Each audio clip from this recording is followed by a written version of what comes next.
What's up guys, welcome to my YouTube channel Unboxing Unlimited. Today I'm going to do a quick review of Nikon D7500 DSLR camera. But first, if you haven't subscribed to my YouTube channel, please do so by pressing the subscribe button below. This is my new DSLR camera and I did an unboxing video you can watch by clicking this banner you see on the screen now. This camera has good build quality and I can feel when I'm touching this camera. It's a bit heavy and I presume that when you are using this for a long period of time you will start to feel the heaviness in your hands. It comes with this flip out touch screen and it is definitely a cool feature. You can see it right now and you can flip the screen right back, but I'd rather not use this feature because I would rather prefer to use it as it is now, like this. The mode dial button is on the left side of your of the camera, and the other buttons are as seen like this. The menu button, the other buttons, the zoom in and zoom out button in the info button, and the navigation button, and the live view button, the information button, and you have this display here, and the shutter button is here as usual. And also this camera comes with the Nikon 18 to 140 millimeter lens, which is a pretty good lens. You can use it for anything like portrait or landscape photography, which I am using it mostly.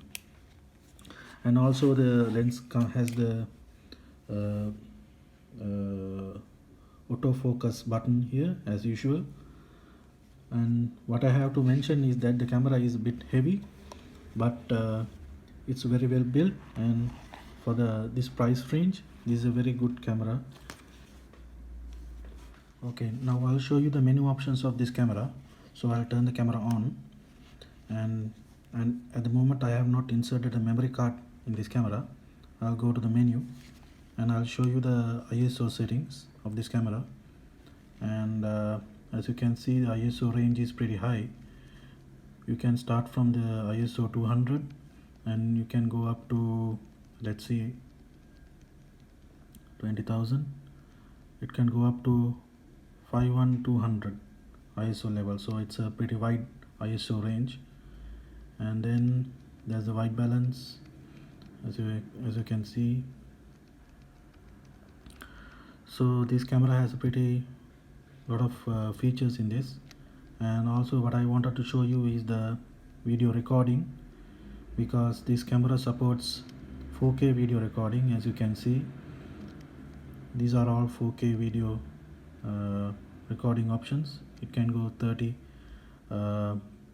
25p, 24p, and it's pretty cool.